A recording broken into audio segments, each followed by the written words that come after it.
പ്രിയപ്പെട്ട സുഹൃത്തുക്കളെ, ഒരു വല്ലാത്ത ദാർശനിക പ്രതിസന്ധിയിലാണ് ഞാൻ വിചാരിച്ചിരുന്ന കാര്യങ്ങളൊന്നുമല്ല ഈ ലോകത്ത് നടക്കുന്നത്. ഞാൻ കണ്ടുകൊണ്ടിരിക്കുന്ന കാര്യമല്ല തൊട്ടടുത്ത നിമിഷം ഞാൻ കാണുന്നത്. ഞാനിങ്ങനെ നോക്കിക്കൊണ്ടിരിക്കുമ്പോൾ എൻ്റെ മനസ്സിലുള്ള കാഴ്ചകളൊക്കെ തലകുത്തനെ നിൽക്കുന്നത് പോലെ എനിക്ക് തോന്നുന്നു. സുഹൃത്തുക്കളെ, ഞാൻ നേരിട്ട് ബോധ്യപ്പെട്ട കാര്യമാണ് നിങ്ങളോട് പറയുന്നത്. ഞാനിപ്പോൾ ഒരു കാര്യം വിചാരിച്ച് മുന്നോട്ട് പോകുമ്പോൾ തൊട്ടപ്പുറത്ത് പോകുമ്പോൾ അതിങ്ങനെ തലകുത്തനെ നടക്കുകയാണ്. കോൺഗ്രസിൻ്റെയും ലീഗിൻ്റെയും കാര്യം തന്നെ നോക്കൂ. ലീഗ് എന്താണ് മൂന്നാമത്തെ സീറ്റ് ചോദിച്ചാലുള്ള പ്രശ്നം എന്ന് ഞാൻ ആലോചിച്ചു കൊണ്ടിരിക്കുകയായിരുന്നു. ലീഗിന് മൂന്നാം സീറ്റ് കൊടുത്താൽ ഇവിടെ തകർന്ന് തരിപ്പണം ആകും എന്ന് കെ മുരളീധരൻ പറഞ്ഞാൽ എങ്ങനെ ഉണ്ടാവും? നിങ്ങൾ വിശ്വസിക്കുന്നില്ലല്ലോ. ഇതാ കണ്ടുനോക്ക്. ഇന്ന് കൊടുത്താൽ നാളെ ഇരട്ടി ചോദിക്കും. അതിപ്പോൾ തന്നെ ചോദിക്കാൻ തുടങ്ങിയല്ലോ. ലോക്സഭാ ഇലക്ഷൻ എന്നുണ്ടാവും എന്നിപ്പോഴും അറിഞ്ഞുകൂടാ. ചിലർ 2 ഉള്ളവർക്ക് 3 വേണം, 1 ഉള്ളവർക്ക് 2 വേണം എന്നൊക്കെ പറയാൻ തുടങ്ങിയിട്ടുണ്ട്. അത് കൊടുത്തു കഴിഞ്ഞാൽ എന്താണ് ഉണ്ടാവുക എന്നുള്ള കാര്യമൊക്കെ എല്ലാവർക്കും അറിയാവുന്ന കാര്യം. കണ്ടില്ലേ? നിങ്ങൾക്ക് വിശ്വാസമൊന്നുമില്ലല്ലോ. ഇതാണ് സ്ഥിതി. ഞാൻ പറയുന്നതൊന്നും അല്ല കാണുന്നതും കേൾക്കുന്നതും. ഇനിയിപ്പോൾ ഇതൊക്കെ കഴിഞ്ഞ് ഞാൻ മുന്നോട്ട് പോയാൽ ലീഗിൻ്റെ ഈ 3-ാം സീറ്റ് അല്ലെങ്കിൽ ലീഗിന് എന്തെങ്കിലും ഒരു സഹായം ചെയ്തു കൊടുത്താൽ ലീഗുമായി ഒരു ധാരണ പോലും വേണ്ടാത്തൊരു കാലമാണ് കോൺഗ്രസിൻ്റെ കാലം. ലീഗിനെ അടുപ്പിക്കാൻ പറ്റില്ല എന്ന് പറയുന്ന മോഡൽ ഒരു വർത്തമാനം രമേശ് ചെന്നിത്തല പറഞ്ഞാൽ എങ്ങനെ ഉണ്ടാവും? നിങ്ങൾ വിശ്വസിക്കുന്നില്ല. ഇതാ കണ്ടുനോക്ക്. മുസ്ലിം ലീഗുമായി കൂട്ടുകൂടുന്നതിനെതിരെ ഏറ്റവും ശക്തമായ നിലപാടുകൾ സ്വീകരിച്ചിട്ടുള്ള രാഷ്ട്രീയ നേതാവായിരുന്നു അദ്ദേഹം. അന്ന് മലബാറിൽ 2-3 സീറ്റ് മുസ്ലിം ലീഗിന് കൊടുക്കുന്നത് ഭാവിയിൽ മുസ്ലിം ലീഗ് കൂടുതൽ സീറ്റുകൾ ആവശ്യപ്പെടുന്നതിന് വഴിതെളിക്കും എന്ന് പറഞ്ഞുകൊണ്ട് അതിനെതിരെ ശക്തമായ നിലപാട് സ്വീകരിച്ച CK ഗോവിന്ദൻ നായരെ നമുക്ക് കാണാൻ സാധിക്കും. കണ്ടില്ലേ? ഇപ്പം നിങ്ങൾക്ക് എന്താ ഒരു തലകുത്തനെ നിന്ന പോലെയില്ലേ? അത് കഴിഞ്ഞ് മുസ്ലിം ലീഗിൻ്റെ പാർട്ടി അല്ലെങ്കിൽ മുസ്ലിം ലീഗുകാരുടെ യൂത്ത് ലീഗുകാർ ഒക്കെ തെരുവിലിറങ്ങി കെ മുരളീധരനെ ചെന്നിത്തലയൊക്കെ ചീത്ത വിളിച്ച് കോലം കത്തിച്ച് നടന്നാൽ നിങ്ങൾ വിശ്വസിക്കുമോ? അങ്ങനെ ഉണ്ടായി സുഹൃത്തുക്കളെ. ഇതാ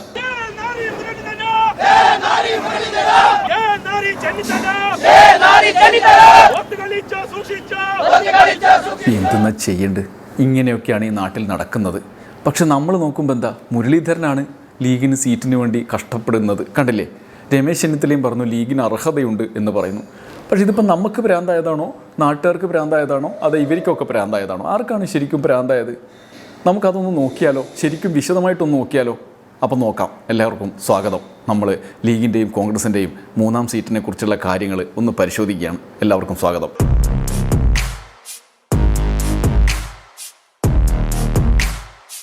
അപ്പോൾ നമ്മൾ ലീഗിൻ്റെ 3-ാം സീറ്റിനെ കുറിച്ചാണ് പരിശോധിക്കുന്നത്. അപ്പോൾ ഈ കണ്ണട വേണ്ട, തലകുത്തനെ നിൽക്കുന്ന കണ്ണട വേണ്ട. ഇനി നേരെ നമുക്ക് കാണാൻ പറ്റുന്ന കണ്ണട ഇടാം. നേരെ കണ്ടാലേ സ്ഥിതി എന്താ? ഇപ്പോൾ നിയമസഭയിലെ സീറ്റിൻ്റെ അവസ്ഥ എന്താ? നിയമസഭയിൽ നമ്മൾ പരിശോധിച്ച് നോക്കുകയാണെങ്കിൽ നിയമസഭയിലെ ടോട്ടൽ തിരഞ്ഞെടുപ്പ് നടന്ന് ടോട്ടൽ സീറ്റ് എത്രയാണ്? ആകപ്പാട് സീറ്റുള്ളതിൽ ലീഗിന് എത്രയുണ്ട് എന്ന് നോക്കിയാൽ നമുക്കൊരു ദുരന്താത്മകമായ യാഥാർത്ഥ്യം മനസ്സിലാകും. ഇപ്പോൾ LDFൽ CPIM ആണല്ലോ വലിയ ഒറ്റ കക്ഷി. അവർക്ക് 99 സീറ്റുണ്ടല്ലോ. ആ കക്ഷീൻ്റെ CPMൻ്റെ സീറ്റ് എന്ന് പറയുന്നത് 62 സീറ്റാണ്. CPI ആണ് രണ്ടാമത്തെ കക്ഷി. CPIക്ക് 17 സീറ്റുണ്ട്. ഇതാണ് നിയമസഭയിലെ പ്രധാന കക്ഷി നില. CPIക്ക് 17 സീറ്റുണ്ട്. അവർ ലോക്സഭാ തെരഞ്ഞെടുപ്പിൽ CPIക്ക് എത്ര സീറ്റ് മത്സരിക്കാൻ കൊടുക്കുന്നുണ്ട്? 4 സീറ്റ് കൊടുക്കുന്നുണ്ട് അല്ലേ? ഇനി UDF എടുക്കാം. കോൺഗ്രസ്സിന് 21 സീറ്റുണ്ട്. ഓക്കെ, കോൺഗ്രസ്സിന് 21 സീറ്റുണ്ട്. മുസ്ലിം ലീഗിന് 15 സീറ്റുണ്ട് നിയമസഭയിൽ. 17 സീറ്റ് നിയമസഭയിലുള്ള CPIക്ക് ലോക്സഭയിലേക്ക് മത്സരിക്കാൻ LDF കൊടുത്ത സീറ്റ് 4. 15 സീറ്റുള്ള ഇന്ത്യൻ യൂണിയൻ മുസ്ലിം ലീഗിന് ലോക്സഭയിൽ മത്സരിക്കാൻ കൊടുക്കുന്ന സീറ്റ് 2. കുറേ കാലമായിട്ട് ഇതന്നെയാണ് പരിപാടി. ഇതിനേക്കാളും വലിയ ശക്തിയായിരുന്നപ്പോഴും ഇതന്നെയാണ് പരിപാടി. ഇനി 20-21 സീറ്റൊക്കെ കിട്ടിയാൽ നിയമസഭയിൽ പോയാലോ, ഒരു 5ാമതൊരു മന്ത്രിനെ ചോദിച്ചാലോ അതുപോലും കൊടുക്കില്ല. അതൊക്കെ വലിയ പ്രശ്നമാണ്. നാട്ടിൽ മുഴുവൻ വർഗീയ ലഹള ഉണ്ടാവും എന്ന് പറഞ്ഞിട്ട് വലിയ കുഴപ്പമാവും. എതിരാളികളും അതിനെ എതിർത്തുകൊണ്ട് രംഗത്തിറങ്ങും. അവരുടെ പണി അത് തന്നെയാണല്ലോ. പക്ഷേ ഇതിനിടയിൽ കോൺഗ്രസ് ഇടയിലൊരു മീൻ പിടിക്കുന്ന പരിപാടിയുണ്ട്. അവരൊരു സീറ്റ് ചോദിച്ചു. മൊത്തം പ്രശ്നമാണ്. ഒരാൾ പ്രസ്താവന വരുന്നു, മറ്റൊരാൾ പ്രസ്താവന വരുന്നു, കൊടുക്കാണ്ടിരിക്കുന്നു. ഈസി ആയിട്ട് അങ്ങ് അനുവദിക്കുക എന്നുള്ളത് അതിൻ്റെ ആ കണക്ക് വെച്ച് നോക്കിയാൽ തന്നെ നമുക്ക് മനസ്സിലാവും. കോൺഗ്രസ്സിനിപ്പം ലീഗില്ലാണ്ട് ഒറ്റയ്ക്ക് മത്സരിച്ച് ജയിക്കാൻ പോലും പറ്റില്ല എന്നൊക്കെയാണ് പറയുന്നത്. അങ്ങനെയൊക്കെയുള്ള സ്ഥിതിയാണ് നിലവിലുള്ളത്. ഇനി നിങ്ങൾ ആലോചിച്ച് നോക്കൂ, നിയമസഭയിൽ ഒരു സീറ്റും ഇല്ലാത്തൊരു പാർട്ടിയുണ്ട്, RSPക്ക് പോലും ഒരു ലോക്സഭാ സീറ്റ് കൊടുക്കുന്നുണ്ട്, കൊല്ലത്ത് മത്സരിക്കാൻ കൊടുക്കുന്നുണ്ട്. പക്ഷേ ലീഗിന് 2 നിയമസഭാ സീറ്റ് ഒന്ന് കൂട്ടി ചോദിച്ചു, 3ാമതൊന്നുകൂടി ചോദിച്ചപ്പം ഭയങ്കര പുകല്, അയ്യോ അത് കൊടുക്കാൻ പറ്റില്ല എന്നാണ് പറയുന്നത്. അങ്ങനെ വരുമ്പോഴാണ് നമ്മൾ എന്താ ആലോചിക്കുന്നത്. ഇപ്പോൾ കേരള കോൺഗ്രസിൻ്റെ കാര്യം ആലോചിച്ചു. ആകെ 2 സീറ്റാണ് നിയമസഭയിലുള്ളത്, അവർക്കൊരു ലോക്സഭാ സീറ്റ് കൊടുക്കുന്നുണ്ട്. എന്നിട്ട് ഈ 15 സീറ്റുള്ള ലീഗിന് 2 ലോക്സഭാ സീറ്റ് മാത്രം കൊടുക്കുന്ന പരിപാടിയാണ്. ഇത് എവിടെ ചിലവാവില്ല, ഞങ്ങൾക്ക് 3 തന്നെ വേണം എന്നാണ് ആര് പറയുന്നു, ലീഗ് പറയുന്നത്. മാത്രമല്ല ഇപ്രാവശ്യവും ഇങ്ങനെ പറ്റിക്കാനാണ് പരിപാടിയെങ്കിൽ അതൊന്നും ഇവിടെ നടക്കില്ല, ആ പരിപ്പിവിടെ വേവില്ല എന്ന് ഉറച്ച നിലപാടുമായിട്ടാണ് ലീഗ് മുന്നോട്ട് വരുന്നത്. ഈ ഘട്ടത്തിലാണ് ലീഗിന് വേണ്ടി നിലപാടെടുക്കുന്ന ആളുകളെ നമ്മളിങ്ങനെ കാണുന്നത്. ലീഗിന് സീറ്റ് തരില്ല എന്ന് പറയാൻ കേൾപ്പില്ല കോൺഗ്രസ്സിന്. പണ്ടത്തെ കാലത്തെ പോലെ ഒന്നുമല്ലല്ലോ. കോൺഗ്രസിൻ്റെ നിലയും പരിങ്ങലിലാണ്. ലീഗ് ഇല്ലാതെ എവിടെയെങ്കിലും ജയിക്കാൻ പറ്റുമോ എന്ന് കോൺഗ്രസ്സിന് തന്നെ വലിയ പിടിയൊന്നുമില്ല. അപ്പോൾ ലീഗിന് ഒരു സീറ്റ് കൂടുതൽ കൊടുക്കണം എന്ന് പറഞ്ഞ് ഒന്ന് കൊടുത്താൽ മതി. പക്ഷേ ഇപ്പോൾ എന്താ പറയുന്നത്, KC വേണുഗോപാൽ പറയുന്നു അയ്യോ ലീഗിന് 3 സീറ്റല്ല അതിലും കൂടുതൽ കൊടുക്കാനുള്ള സാഹചര്യമുണ്ട്. പക്ഷേ ഇപ്പോൾ കൊടുക്കാൻ പറ്റുമോ എന്നുള്ളത് നമുക്കറിയില്ല. കൊടുത്താൽ മൊത്തത്തിൽ ഭൂരിപക്ഷ സമുദായത്തെ വെറുപ്പിക്കലാവും എന്നുള്ള ഒരു പറച്ചിലാണ് പറയാതെ പറയുന്നത്.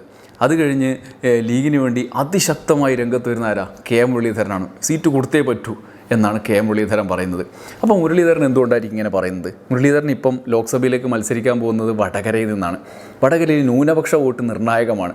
അതിൽ തന്നെ ലീഗാണ് അവിടെ കോൺഗ്രസിനേക്കാൾ വലിയ പവർ എന്നാണ് പറയുന്നത്. അപ്പോൾ ലീഗിൻ്റെ ചെലവിലാണ് മുരളീധരൻ വടകരയിൽ ജയിക്കുന്നത് എന്നുള്ള ഒരു വസ്തുതയുണ്ട്. മറ്റു പല ഘടകങ്ങളുണ്ട്. പ്രധാന വസ്തുതയായി ലീഗിൻ്റെ വോട്ട് അവിടെ കിടക്കുന്നുണ്ട്. മുരളീധരൻ്റെ ഈ ആത്മാർത്ഥത ലീഗുകാർക്ക് എത്ര നന്ദി പറഞ്ഞാലും തീരില്ല. അത്രമാത്രം ആത്മാർത്ഥതയാണ് ലീഗുകാർക്ക് കൊടുക്കുന്നത്. അതുകൊണ്ട് ലീഗുകാർക്ക് ഇങ്ങനെ ഈ സ്നേഹം വഴിഞ്ഞൊഴുകുന്ന മുരളീധരൻ്റെ നിലപാട് കണ്ടിട്ടേ ഉറച്ച നിലപാട് സീറ്റിനെ കുറിച്ച് എടുക്കണം എന്ന് തീരുമാനത്തിലെത്തി. അങ്ങനെ 3-ാം സീറ്റ് കിട്ടിയേ തീരൂ എന്നാണ് മുസ്ലിം ലീഗ് പറയുന്നത്. അത് തന്നെ എവിടെ കിട്ടണം എന്നതിൽ വലിയ വ്യക്തതയൊന്നുമില്ല. പക്ഷേ വയനാടാണ് 1-ാമത്തെ പ്രാധാന്യം, കണ്ണൂരാണ് 2-ാമത്തെ പ്രാധാന്യം, പിന്നെ വടകരയൊക്കെ അവരുടെ ശക്തമായ ശക്തിദുർഗം ആയ സ്ഥലങ്ങളുണ്ട്. പക്ഷേ വയനാട് ഒരു പ്രശ്നമുള്ളത് രാഹുൽ ഗാന്ധിയാണ് എന്നുള്ളതാണ്. കണ്ണൂർ ഇവർ 3-ാം സീറ്റ് ചോദിക്കുന്നു എന്ന് അറിയുമ്പം തന്നെ സതീശനൊക്കെ കൂടി സുതാരം മത്സരിക്കുന്നുണ്ട് എന്ന് പറഞ്ഞിട്ട് അവരെ ഒന്ന് കബളിപ്പിക്കാനുള്ളൊരു ശ്രമം നടത്തി. ഇതൊക്കെ കൊണ്ട് പ്രകോപിതരായിട്ടാണ് ലീഗ് നിലവിലുള്ളത്. ഞങ്ങളെ പറ്റിച്ചിട്ട് അങ്ങനെ സീറ്റ് ഒഴിവാക്കി തരണ്ട, ഞങ്ങൾക്ക് വയനാടെങ്കിലും വയനാട് അതന്നെ കിട്ടിയേ പറ്റൂ, രാഹുൽ ഗാന്ധിൻ്റെ ആയാലും നമുക്ക് വിഷയമല്ല എന്നാണ് പറയുന്നത്. അപ്പോൾ എന്താ സംഭവിക്കേണ്ടത്, കണ്ണൂർ കൊടുക്കേണ്ടി വരും എന്നുള്ളതാണല്ലോ സ്ഥിതി. അങ്ങനെയുള്ള ഒരു സാഹചര്യത്തിലേക്കാണ് കാര്യങ്ങൾ പോകുന്നത്. രമേശ് ചെന്നിത്തലയുടെയും മുരളീധരൻ്റെയൊക്കെ പഴയ കാലം എങ്ങനെയായിരുന്നു? ഉദാഹരണത്തിന് 5-ാം മന്ത്രിക്കാലം. 5-ാം മന്ത്രിക്കാലത്ത് എന്താണ് ചെന്നിത്തല KPCC പ്രസിഡന്റ് അന്നത്തെ എന്താണ് പറഞ്ഞിരുന്നത്? അദ്ദേഹം മുസ്ലിം ലീഗിനെ ഒരു തരത്തിലും അടുപ്പിക്കാൻ കൊള്ളില്ല എന്നുള്ള സമീപനമാണ് സ്വീകരിച്ചിരുന്നത്. മുസ്ലിം ലീഗുമായി കൂട്ടുകൂടുന്നതിനെതിരെ ഏറ്റവും ശക്തമായ നിലപാടുകൾ സ്വീകരിച്ചിട്ടുള്ള രാഷ്ട്രീയ നേതാവായിരുന്നു അദ്ദേഹം. അന്ന് മലബാറിൽ 2-3 സീറ്റ് മുസ്ലിം ലീഗിന് കൊടുക്കുന്നത് ഭാവിയിൽ മുസ്ലിം ലീഗ് കൂടുതൽ സീറ്റുകൾ ആവശ്യപ്പെടുന്നതിന് വഴിതെളിക്കും എന്ന് പറഞ്ഞുകൊണ്ട് അതിനെതിരെ ശക്തമായ നിലപാട് സ്വീകരിച്ച CK ഗോവിന്ദൻ നായരെ നമുക്ക് കാണാൻ സാധിക്കും. എക്കാലവും ലീഗിനെതിരെ നിലകൊണ്ട, ലീഗിനെ മുന്നണിയിലെ അടുപ്പിക്കാൻ കൊള്ളില്ല എന്ന് പറഞ്ഞ CK ഗോവിന്ദൻ നായർ എന്ന പഴയകാല KPCC പ്രസിഡന്റിൻ്റെ പാതയിലാണ് ഞാനും സഞ്ചരിക്കുന്നത് എന്ന് പ്രഖ്യാപിച്ചു. ഒരിക്കൽ അദ്ദേഹം KPCC പ്രസിഡന്റ് ആയിരുന്ന കാലത്ത് കോഴിക്കോട് ജില്ലാ കോൺഗ്രസ് കമ്മിറ്റി മുസ്ലിം ലീഗുമായി ചേർന്ന് കോഴിക്കോട് കോർപ്പറേഷനിൽ മത്സരിക്കാൻ തീരുമാനിച്ചു.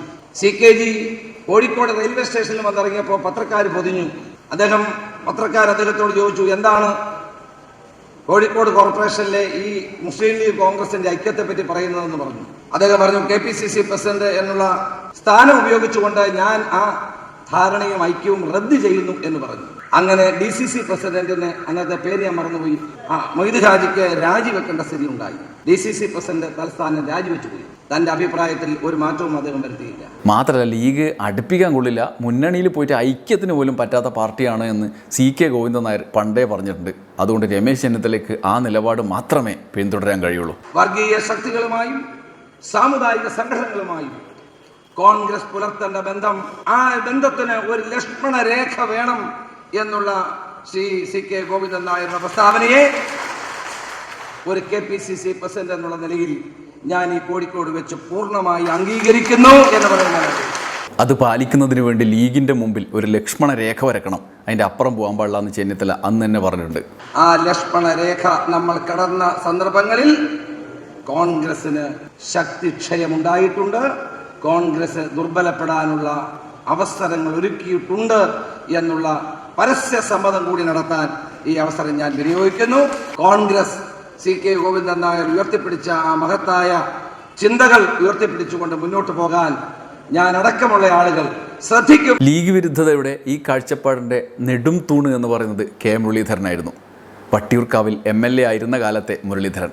അന്ന് ഭൂരിപക്ഷ വോട്ട് NSSൻ്റെയും മറ്റുമൊക്കെ വോട്ട് മുരളീധരൻ്റെ ശക്തിയായിരുന്നു. സ്വാഭാവികമാണ് മുരളീധരന് ലീഗിന് ഇടക്കിടക്ക് ചീത്ത പറയുക എന്നുള്ളൊരു അസുഖം അന്നുണ്ടായിരുന്നു. അത് അസുഖമല്ല, ചില അസുഖങ്ങൾ മാറ്റാനുള്ളൊരു മരുന്നായിരുന്നു. അതായത് വട്ടിയൂർക്കാവിൽ നിലനിൽക്കുന്നതിന് വേണ്ടിയുള്ള മരുന്ന്. അതുകൊണ്ട് മുരളീധരൻ ഇടക്കിടയ്ക്ക് ഇങ്ങനെ ലീഗിനെതിരെ ചീത്ത പറഞ്ഞുകൊണ്ടിരിക്കുമായിരുന്നു. അന്ന് ഈ 5ാം മന്ത്രിക്കാലത്ത് അത് കഴിഞ്ഞുള്ള ലോക്സഭാ തെരഞ്ഞെടുപ്പിൻ്റെ കാലത്ത് തന്നെ മുരളീധരൻ പ്രവചന രൂപത്തിൽ തന്നെ പറഞ്ഞിരുന്നു, 3ാമത്തെ സീറ്റ് ചോദിച്ചാൽ അവർക്ക് കൊടുക്കരുത്, നമ്മൾ കുഴപ്പത്തിലാവും.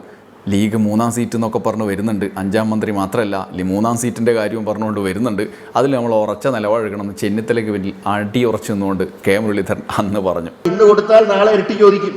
അതിപ്പോൾ തന്നെ ചോദിക്കാൻ തുടങ്ങിയല്ലോ. ലോക്സഭാ ഇലക്ഷൻ എന്നുണ്ടാവും എന്നിപ്പോഴും അറിഞ്ഞുകൂടാ. ചിലർ 2 ഉള്ളവർക്ക് 3 വേണം, 1 ഉള്ളവർക്ക് 2 വേണം എന്നൊക്കെ പറയാൻ തുടങ്ങിയിട്ടുണ്ട്.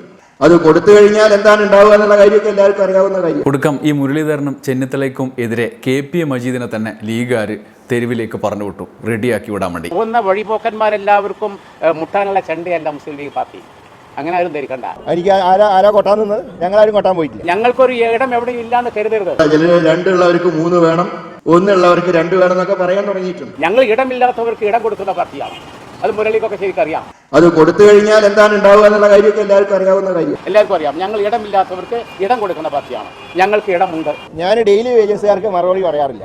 ഒടുക്കം മുരളീധരന് ലീഗിന് വേണ്ടി ഡെയിലി വേജസിൽ ജോലി ചെയ്യേണ്ട അവസ്ഥയാണ് ഇപ്പോൾ ഉള്ളത്. വടകര പോയി, വട്ടിയൂർക്കാവൊക്കെ വിട്ട് വടകര പോയി കഴിഞ്ഞാൽ ആദ്യം തന്നെ ലീഗിനോട് പറഞ്ഞു, ഞാൻ നിങ്ങൾക്ക് വേണ്ടി ഡെയിലി വേജസിൽ പണിയെടുത്തോളാം എന്ന്. എന്നിട്ടിപ്പോൾ ലോക്സഭാ തെരഞ്ഞെടുപ്പ് വന്നപ്പോൾ 3ാം സീറ്റിന് വേണ്ടി ഡെയിലി രാവിലെയും വൈകുന്നേരവും 3 നേരം രാത്രിയിലും ലീഗിന് വേണ്ടി പ്രസ്താവന ഇറക്കിക്കൊണ്ടിരിക്കുകയാണ് മുരളീധരൻ. ലീഗിന് സീറ്റ് കൊടുക്കൂ, ലീഗിന് സീറ്റ് കൊടുക്കൂ എന്ന് സ്വന്തം പാർട്ടിയോട് അഭ്യർത്ഥിക്കുന്ന ഒരു ഡെയിലി വേജസ് ജോലിയാണ് ലീഗിന് വേണ്ടി മുരളീധരൻ ചെയ്യുന്നത്.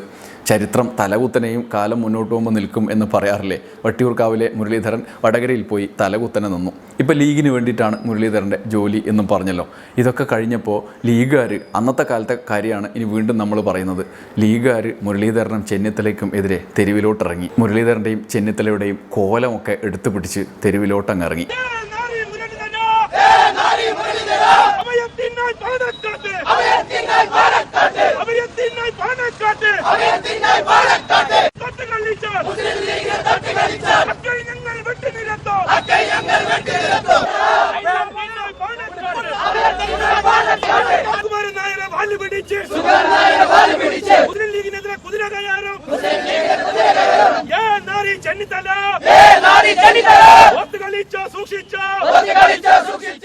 അങ്ങനെ ആ കാലമൊക്കെ മാറി വന്നു. അന്ന് നേരെ നടന്നാൾ ഇപ്പോൾ തലകുത്തനെ നിൽക്കാൻ തുടങ്ങി. അന്ന് തലകുത്തനെ നിന്നവർ ഇന്ന് നേരെ നിൽക്കാൻ തുടങ്ങി. മുരളീധരൻ വട്ടിയൂർക്കാവിൽ നിന്ന് നേരെ വടകരയിൽ പോയി തലകുത്തനെ നിന്നു, നേരെയും നിന്നു. എന്നിട്ട് ലീഗുകാർക്ക് വേണ്ടി പ്രവർത്തിച്ചു തുടങ്ങി. ഇപ്പോൾ ഉള്ള ചോദ്യം എന്താ വെച്ചാൽ, ലീഗുകാർക്ക് 3ാം സീറ്റ് കൊടുക്കുമോ ഇല്ലയോ എന്നുള്ളതാണ്. എന്തായാലും ലീഗ് 3ാം സീറ്റ് കിട്ടിയേ അടങ്ങൂ എന്നുള്ള ഉറച്ച നിലപാടിലാണ്. ഇനിയിപ്പോൾ കോൺഗ്രസ് എന്ത് ചെയ്യും? VD സതീശൻ എന്ത് ചെയ്യും? സുധാകരൻ എന്ത് ചെയ്യും? VD സതീശന് ഒരു കാര്യം വേണമെങ്കിൽ ചെയ്യാവുന്നതാണ്. ലീഗുകാരൊന്ന് കൈകാര്യം ചെയ്യാൻ സുധാകരനെ പറഞ്ഞു വിട്ടാൽ സുധാകരനെ പേടിച്ച് ചിലപ്പോൾ ലീഗുകാർ വഴങ്ങിയേക്കാൻ ഇടയുണ്ട്. ഏറ്റവും അവസാനം VD സതീശൻ്റെ കൂടെ വാർത്താ സമ്മേളനത്തിൽ എത്തിയിട്ട് സുധാകരൻ പറഞ്ഞ വാക്കുകളൊക്കെ ഉണ്ടല്ലോ, അതൊക്കെ നൈസായിട്ടൊന്ന് പണ്ട് ചെന്നിത്തലയും മുരളീധരനൊക്കെ പറഞ്ഞതിൻ്റെ കുറച്ചും കൂടിയും പരിഷ്കരിച്ച മോഡലിൽ ആ പ്രയോഗമൊക്കെ നടത്തി നമ്മുടെ കുഞ്ഞാലിക്കുട്ടിയോടും PMA സലാമിനോടൊക്കെ പറഞ്ഞു കഴിഞ്ഞാൽ അവർ ചിലപ്പോൾ ഒന്ന് വഴങ്ങാൻ സാധ്യതയുണ്ട്, പേടിച്ചോടിപ്പോകാൻ സാധ്യതയുണ്ട്. അതുകൊണ്ട് സുധാകരൻ്റെ വർത്തമാനം ഈ ലീഗുമായിട്ടുള്ള തർക്കത്തിൽ ഒരു പരിഹാര മാർഗമാകുമോ എന്ന് പ്രതിപക്ഷ നേതാവ് UDFൻ്റെ ചെയർമാൻ VD സതീശൻ ഒന്ന് കാര്യമായി തന്നെ ആലോചിച്ചാൽ ഒരു പരിഹാരം കണ്ടെത്താൻ ചിലപ്പോൾ കഴിഞ്ഞേക്കും. നന്ദി, നമസ്കാരം.